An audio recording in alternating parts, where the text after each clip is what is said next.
आज सारा को देखने लड़के वाले आ रहे थे। सारा हल्के गुलाबी जोड़े में बहुत खूबसूरत लग रही थी।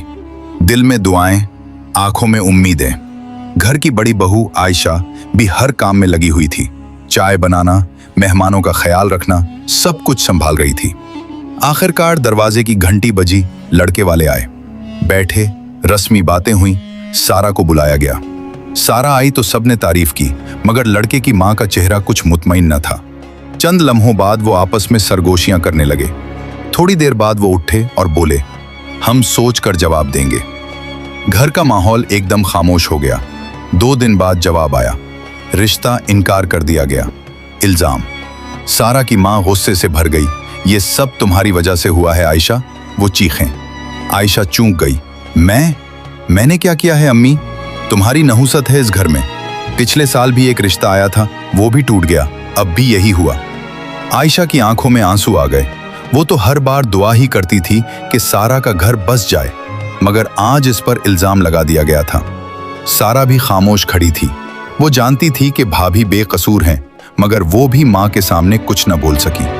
वो रात आयशा उस रात सजदे में रो रही थी। या अल्लाह, अगर मुझसे कोई गलती हुई है तो माफ कर दे, मगर मुझे इल्जाम से बचा ले। उसका शौहर अहमद सब सुन रहा था। उसने मां से बात करने की कोशिश की, मगर मां ने एक न सुनी। घर का माहौल बदल गया। आयशा अब पहले जैसी हंसती न थी। हकीकत सामने आई। 1 हफ्ते बाद मोहल्ले की खाला ने सारा की मां को बताया, बाजी, लड़के वालों ने इनकार इसलिए किया है कि लड़का पहले से किसी और को पसंद करता था। घर वालों के दबाव पर आया था। ये सुनकर सारा की मां के हाथ कांप गए। तो आयशा बेकसूर थी? इल्जाम गलत था? इसी वक्त दरवाजे पर दस्तक हुई। एक और रिश्ता आया था। इस बार लड़के वाले सादा लोग थे, मगर दिल के बहुत अच्छे। उन्होंने सारा को देखा, बात की और वहीं हां कर दी। शर्मिंदगी। शाम को सारा की मां आयशा के पास आई। आंखों में आंसू थे। मुझे माफ कर दो बेटा, मैंने तुम पर गलत इल्जाम लगा दिया।